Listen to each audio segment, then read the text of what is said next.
अस्सलाम, मैं हूं साद आसिफ। जैसे आप सबके इल्म में होगा कि दुनिया क्रिकेट का सबसे बड़ा मेला ICC men's cricket world cup का आगाज़ हो चुका है। तो इसी सिलसिले में आज हमारे यूट्यूब चैनल पे एक नया सेगमेंट देखेंगे, the world cup show with Saad. तो आज पहले एपिसोड में हमें ज्वाइन किया है पाकिस्तान के मशहूर मारूफ and most senior journalist Majid Bhatti साहब। थैंक यू माजिद भट्टी साहब फॉर ज्वाइनिंग अस। उनके हमरा हमारे साथ मौजूद हैं पाकिस्तानी सीजन जर्नलिस्ट अतीक रहमान साहब, जियो से ताल्लुक़ रखते हैं। थैंक यू अतीक साहब फॉर ज्वाइनिंग अस।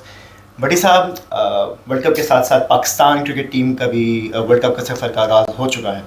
तो पाकिस्तान के पहले मैच नीदरलैंड्स के खिलाफ पाकिस्तान ने अपना पहला मैच खेला, तो उस मैच के बारे में क्या कहना चाहेंगे? देखें, शुरू में पाकिस्तान ने थोड़ा सा एज़ यूजुअल लोगों के जो दिल थे वो बाहर आ गए, लेकिन फाइनली पाकिस्तान ने जो एंड था वो अच्छा किया, 82 रन से मैच जीत लिया। लेकिन मेरे ख्याल में ठीक है, हमने मैच जीता है, उसको सेलिब्रेट करना चाहिए।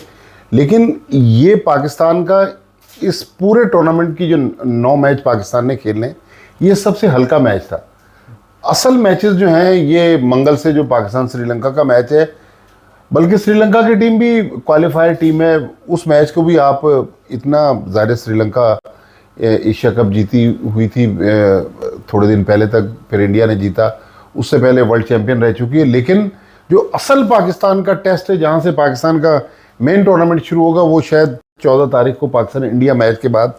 तो मेरे में अगर छोटी मोटी गलतियाँ हुई हैं और कुछ प्लेयर्स की फ़िटनेस का भी इशू है, तो इस जीत को अब हम सेलिब्रेट कर लें। हमने थोड़ा सा 1-2 झटके खाए, मैच जीत गए।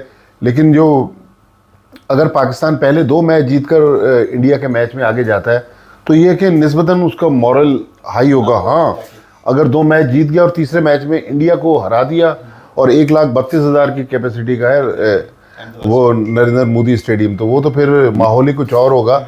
लेकिन मेरे ख्याल में थोड़ा सा लड़कों को भी हमें एडवांटेज देना होगा कि पहली बार इंडिया गए तकरीबन सारे लड़के, मुश्किल कंडीशंस हैं, उनको यूज़ टू होने में। फिर इंडिया में अभी तक तो क्राउड नहीं आ रहा, लेकिन फिर क्राउड का भी प्रेशर होगा। तो मेरा ख्याल आगाज़ अच्छा हुआ है, लेकिन इस कंटिन्यूटी जो है इसको बरकरार रखना चाहिए।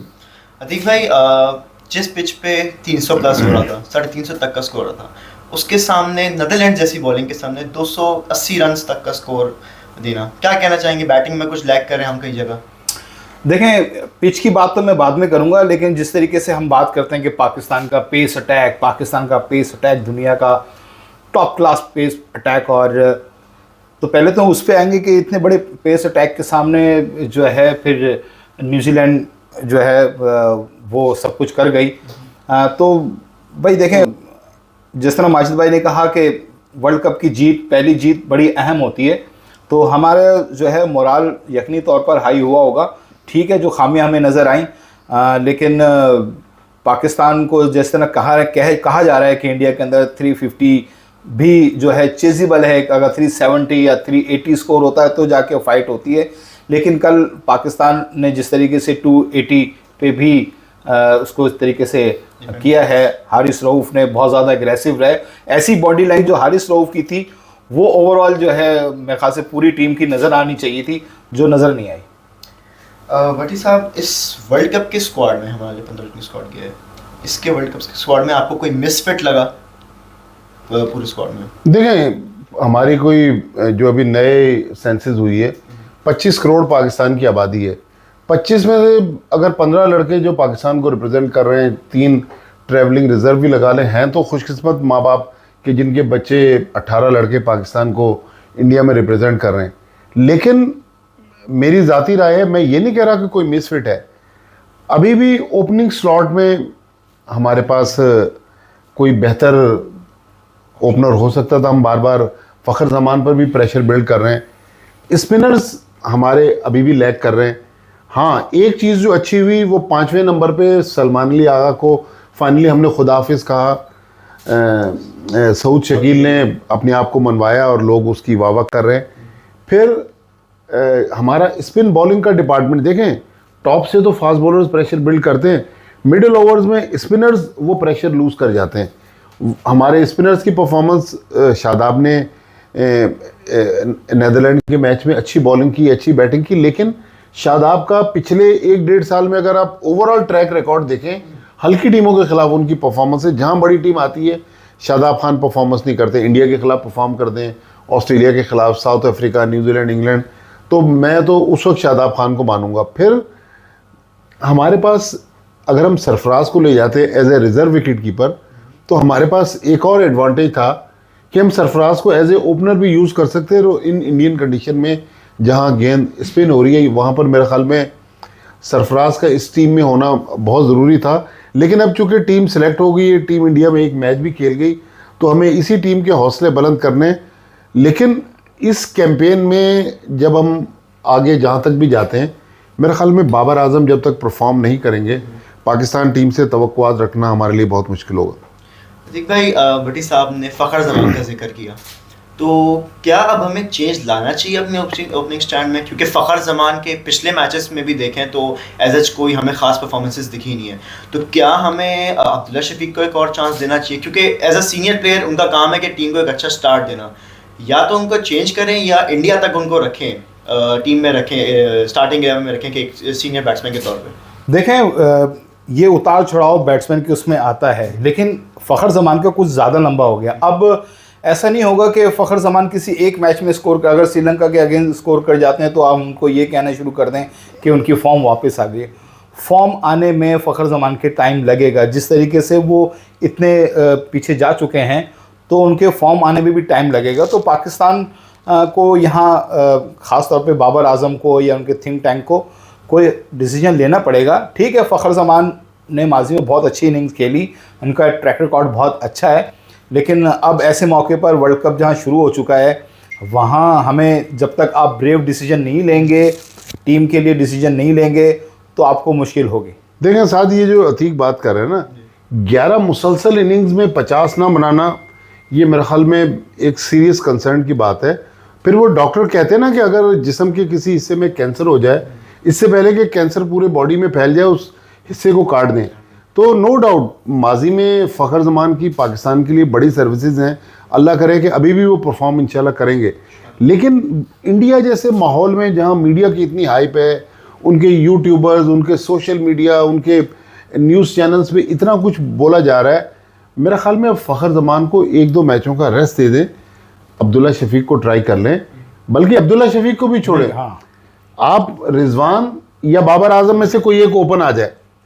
बाबर तो कभी भी नहीं आएगा, चले रिजवान से आप ओपन करवाएं, अब्दुल्ला शफीक को आप मिडिल ऑर्डर में ले आएं, तो मेरे ख्याल में ये बेहतर ऑप्शन है। लेकिन अब मजीद अगर फ़खर ज़मान को खिलाएंगे, हो सकता है कि मैं गलत कह रहा हूँ, और वो हो सकता है कि श्रीलंका के मैच में मैन ऑफ द मैच हो जाए, लेकिन इतना ज़्यादा प्रेशर सिचुएशन में ज़ाहिर क्रिकेटर भी इंसान है ना, वो उनका फिर वापसी बहुत मुश्किल होती है। फिर आप वर्ल्ड कप से रख करके एशियन गेम्स की तरफ आते हैं हम लोग, तो चाइना शहर हंगझू में जो जारी हैं, तो उसमें पाकिस्तान क्रिकेट टीम की अगर हम कारकर्दगी देखें तो मेंस और वुमेंस दोनों में, हालांकि वुमेंस पे आऊँ तो उन्होंने अभी world class south African team को अपनी सरजमीन पे 3-0 क्लीन स्वीप करी T20 की सीरीज़, लेकिन वो परफॉर्मेंस हमें वहाँ एशियन गेम्स में नहीं दिखी। वैसे ही same situation with the men's team, Bangladesh से हम लोग हार गए DLS के मेथड पे 5 ओवर का जो मैच हुआ था। उससे पहले अफगानिस्तान की टीम से, हालांकि हमारे पास हैदर अली, आसिफ अली, खुशदिल शाह, शाहनवाज दहानी, उस्मान कादिर जैसे नेशनल प्लेयर्स हैं, तो क्या वजह? ये पांचों नहीं होता तो अच्छे रिजल्ट होते। देखें हमारे पास अतीक सही कह रहे हैं, हमारे पास अच्छे प्लेयर्स हैं, असल मसला है हमारी सिलेक्शन में। आप एशियन गेम्स में इतने बड़े नामों को भेज रहे हैं जो पाकिस्तान से ट्राइड एंड टेस्टेड हैं, और वहाँ भी फेलियर है, तो बजाय इनके आप मोइन खान के बेटे आजम खान को सिलेक्ट कर लेते, आप साइम अयूब को कर लेते, और बहुत सारे सर्किट में हमारे प्लेयर्स हैं।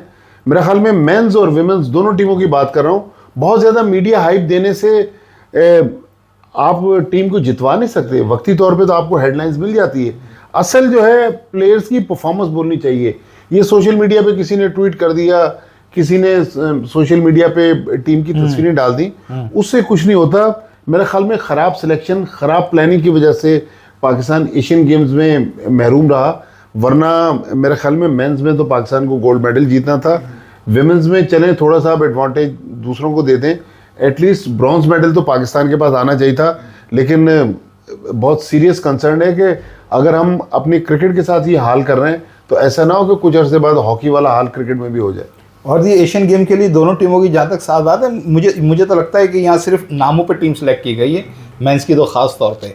परफॉर्मेंस अगर देखते हैं आप डोमेस्टिक पे, कौन परफॉर्म कर रहा है कौन नहीं कर रहा, फॉर्म देखी जाती है, नाम नहीं देखा जाता। अगर कोई बड़ा है लेकिन अगर उसकी फॉर्म नहीं लगी हुई, जैसे अभी आपने फ़खर की बात की, बड़ा खिलाड़ी है, फॉर्म नहीं लगी हुई, तो उसका मतलब ये थोड़ी कि बड़े नाम पर वो कैरी करता रहेगा। तो आपको जब ये एशियन गेम जैसे इस पे था, जो आपके जूनियर लड़के थे जो फॉर्म में थे उनको आप लेके जाते, लेकिन आपने कहा कि नहीं हम बड़े नाम लेके जाएंगे। बड़े नाम आपको कभी जितवा देते हैं, प्रॉब्लम हो जाती है। जैसे कि अभी आप दोनों ने यंगस्टर्स का जिक्र किया, तो मैं इंडियन टीम की बात करूं तो इस आईपीएल के जो उन्होंने यंग लड़के थे, तिलक है, गायकवाड़ है, जायसवाल, उन्होंने उन लड़कों को ट्राई किया। उनकी पूरी 11 में आपको कोई भी एक्सपीरियंस प्लेयर उनका नहीं देगा, सारे यंगस्टर्स उन्होंने खिलाए थे। But is back to the world cup, Pakistan India. और अब मैं इंट्रैक्शंस की बात करूंगा तो रीसेंट इनकाउंटर्स में पाकिस्तान इंडिया के हमें बहुत इन्वॉल्वमेंट दिखी है, पॉजिटिव इन्वॉल्वमेंट दिखी है प्लेयर्स के लिए। जैसे शादाब और कोहली की बहुत सोशल मीडिया पे चल रही थी, हारिस और कोहली की। तो ये इंट्रैक्शन और ये इन्वॉल्वमेंट एक पॉजिटिव साइन होना चाहिए। देखें, ये अब चूंकि मीडिया और सोशल मीडिया और डिजिटल मीडिया का दौर है, तो ये सारी चीज़ें ना आप सोशल मीडिया पे देख रहे हैं। माजी में भी प्लेयरों की बहुत दोस्ती थी, ये मुझे याद है, शाहिद आफरीदी, युवराज सिंह, हरभजन सिंह, ये घंटों एक साथ बैठे रहते थे। लेकिन अब चूंकि ये चीज़ें सोशल मीडिया पे वायरल हो रही हैं तो लोग समझ रहे हैं पहली बार हो रहा है। पहले भी बहुत लोगों के ताल्लुकात थे, लेकिन एक अच्छा साइन है। लेकिन ज़ाहिर खेल तो आपने अगर वनडे मैच खेल रहे हैं 6-7 घंटे बाद इंसान है ना, तो आप दुश्मनी तो नहीं है कि आप जंग करने तो नहीं आए। तो मेरे ख्याल में अच्छी चीज़ है। और ये क्रिकेट जो है माजी में पाकिस्तान और इंडिया के दरमियान ब्रिज का रोल प्ले करते रही है। दोनों के ताल्लुकात 87 में ज़ियाउल हक साहब जब मुल्क के सदर थे, चीफ मार्शल एडमिनिस्ट्रेटर भी थे, वो जयपुर गए, क्रिकेट डिप्लोमेसी का नाम दिया गया। 2005 में फिरोज शाह कोटला में परवेज़ मुशर्रफ साहब मैच देखने आए और Manmohan Singh Indian prime minister वो मौजूद थे। और जब मुशर्रफ साहब ने अपना फेमस मुक्का हवा में दिखाया तो एक अजीब व गरीब शोर वहाँ पे बुलंद हुआ कि पाकिस्तान का एक 4 स्टार जनरल जो है वो इंडिया के ग्राउंड में खड़ा हुआ मुक्का लहरा रहा है। फिर यूसुफ रज़ा गिलानी साहब 2011 में मोहाली में आए, मैं उस मैच में भी था। तो लेकिन अब अनफॉर्चुनेटली आजकल माहौल ऐसा बना हुआ है कि खिलाड़ी भी आपस में मिल रहे हैं तो लोगों को अजीब महसूस हो रहा है। मेरे ख्याल में दोस्ती जो है उनको परवान चढ़नी चाहिए। हम आपस में पड़ोसी हैं, दुश्मनी है ना हमारे फेवर में है ना उनके फेवर में। अतीक साहब, पाकिस्तान का अगर हम ट्रैक रिकॉर्ड देखें 2021 से, तो हम लोग ग्रुप स्टेज में अच्छा खेलते हैं। क्वालिफाइंग और नॉकआउट स्टेज में जाके हम लोग हम लैग करते हैं। 2021 का वर्ल्ड कप ले लें, पांचों के 5 मैचेस हम लोग अनडिफीटेड गए। 22 का T20 वर्ल्ड कप हम कह सकते हैं कि एक रोलर कोस्टर राइड थी, नीदरलैंड्स की बदौलत हमें सेमीफाइनल फाइनल में जगह मिली। तो क्या हमारे फाइनल्स में हम लोग किस चीज़ में ज़्यादा लैग कर रहे हैं, या तो प्रेशर हमारे बॉयज़ ले लेते हैं? तो क्या आप समझते हैं इस बारे में? देखें, एक वो कहते हैं जो डर गया समझो मर गया। तो जहां आपने देखा होगा, सिर्फ आप फाइनल स्टेज की बात नहीं, जहां कोई ऐसा मौका आता है कि जहां इफ़ एंड बेटर की बात होती है कि आगे जा सकेंगे नहीं जा सकेंगे, वहाँ पाकिस्तानी खिलाड़ी अक्सर जो है मुश्किलात का शिकार हो जाते हैं। क्योंकि एक प्रेशर ये होता है कि पता नहीं अगर हमसे परफॉर्म नहीं हुआ, डर के खेलते हैं तो फिर आपसे नहीं खेला जाता। आपने अक्सर देखा होगा बहुत से ऐसे मैचेस होते हैं जिसमें कोई हम इशू नहीं होता, तो वहाँ हम 350 का पहाड़ भी खड़ा कर देते हैं और विकटें भी दूसरी टीम को भी हम 50-60 के अंदर पवेलियन भेज देते हैं। लेकिन जब इस तरह क्रूशियल मैचेस आते हैं तो मुझे लगता है कि थोड़ा डर और खौफ होता है, और वो डर और खौफ जो है वो पाकिस्तान टीम के लिए नुकसानदेह होता है। डिफेंसिव अप्रोच ख़ास तौर पे जब आप डिफेंसिव अप्रोच अपनाते हैं कि यार हम हार ना जाएं, हमें आराम से खेलना है। मैं ये भी नहीं कहना चाहता कि आंखें बंद करके आप जाएं, आप अपने प्लान ज़रूर करें, लेकिन डरें नहीं, खुले दिल से खेलें। अगर आपने डर के भी हारना है तो लड़के क्यों नहीं हारें?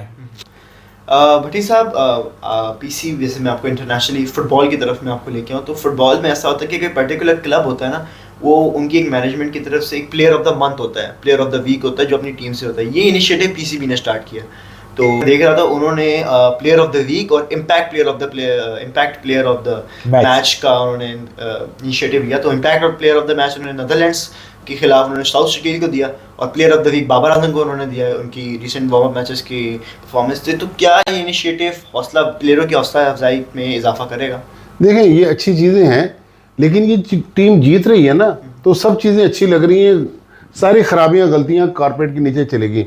खुदा न खासा एंटी क्लाइमेक्स हो जाए, अगले मैच में रिजल्ट उलट आ जाए, फिर लोग कहेंगे कि यार ऑलरेडी इनको इतना पैसा मिल रहा है, हमारे पास जो सेंट्रल कॉन्ट्रैक्ट में ए कैटेगरी का प्लेयर है वो ले रहा है कोई 60 लाख रुपए महीने के, और जो डी कैटेगरी का जिसमें सरफराज अहमद और भी मेरे ख्याल में शान मसूद हैं, वो भी 12-12 लाख रुपए ले रहे हैं। तो पैसा तो इनके पास ऑलरेडी बहुत है, एप्रिसिएशन बहुत है, मीडिया हाइप बहुत है। असल मसला है कि टीम जीते। हम लोग, हमारी मेमोरी बहुत शॉर्ट है, हम एक जीत पर यहाँ पहुँचा देते हैं, एक हार पे यहाँ ले आते हैं। तो ये जो हमारे कौम का मिजाज है ना, ये आज उसको इसलिए लोग अप्रिशिएट कर रहे हैं कि पाकिस्तान टीम जीती हुई है। अगर ये रिजल्ट नीदरलैंड के फेवर में होता तो हम यहाँ कुछ और बैठ के बता रहे होते। लिहाजा टीम पे फोकस करें, परफॉर्मेंस पे फोकस करें। और ये जो इंडिया का मैच आ रहा है, ये चलते चलते मैं ये भी बता दूं कि ये मैच पाकिस्तान उस वक्त जीतेगा जब पाकिस्तान के 2 ऊपर के बैट्समैन टॉप 4 में से बाबर आजम और रिजवान ये परफॉर्म करें, टॉप 2 बॉलरों में से शाहीन शाह अफरीदी और हारिस रऊफ ये परफॉर्म करें तो पाकिस्तान इंडिया को हरा सकता है। वरना फिर इंडियन टीम, आपको पता है कि अभी एशियन गेम्स में देखे पाकिस्तान को 228 रन से हराया था। ठीक भाई, लास्ट क्वेश्चन के इस वर्ल्ड कप के स्क्वाड में आपको किस प्लेयर की कमी महसूस हो रही है, या आप कौन सा ऐसा प्लेयर समझते हैं जो इस वर्ल्ड कप के स्क्वाड में लाजिम होना चाहिए था या वो डिजर्व करता था? देखिए, मैं तो उसकी बात नहीं करूंगा कि कौन नहीं है, मैं बात करूंगा सऊद शकील की।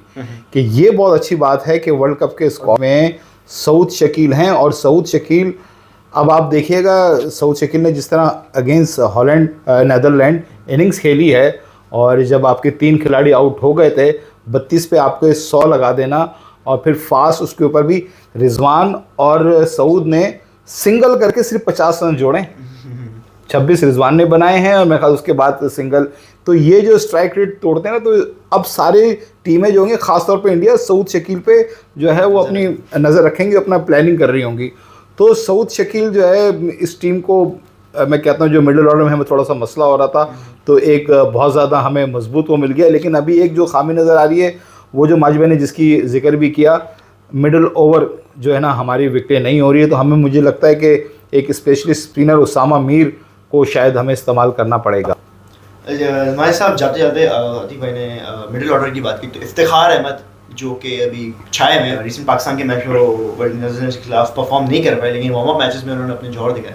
तो इफ्तिखार अहमद क्या एक नया गेम चेंजर साबित हो सकता है पाकिस्तान के लिए, या वो एक डिपेंडेबल बैट्समैन हो सकते हैं टीम को पूरा गेम चेंज करने के लिए? देखें, साद मियाँ, जावेद मियांदाद को लोग आज इसलिए याद करते हैं, आप तो शायद पैदा भी नहीं हुए थे। 86 में उन्होंने जो शारजा में छक्का मारा, वो छक्का तो मैच विनिंग था, लेकिन वो पूरी इनिंग्स को लेके चले और 116 या 118 की इनिंग्स थी, और आखिर में उन्होंने चेतन शर्मा को छक्का मार के पाकिस्तान को इंडिया के खिलाफ मैच जितवाया, और लोग आज भी उसको याद कर रहे हैं।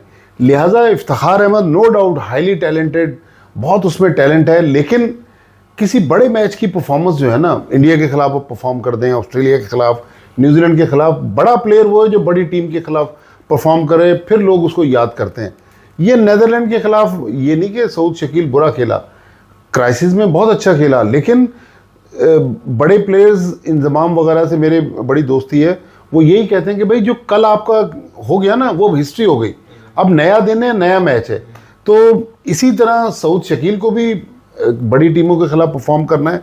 लेकिन आपका चूँकि इफ्तिखार वाला सवाल था, इफ्तिखार ने अभी तक किसी बड़ी टीम के खिलाफ, नेपाल के खिलाफ सेंचुरी मैटर करती है, लेकिन अगर यही सेंचुरी आप ऑस्ट्रेलिया के खिलाफ बनाएंगे, न्यूजीलैंड, इंग्लैंड, इंडिया, फिर आपको हिस्ट्री में नाम आ जाएगा। So this was the end of the video. Thank you Malik Bhai साहब for joining us. Thank you Atiq साहब for joining us. We hope best for the Pakistan cricket team. तो फिर मिलते हैं आपसे नेक्स्ट एपिसोड में। इस video को लाइक करें, शेयर करें और सब्सक्राइब करें। अपना बहुत ज़्यादा ख्याल रखें। अल्लाह हाफिज़। फिर सीटी बजेगी, स्टेज सजेगा और ताली बजेगी।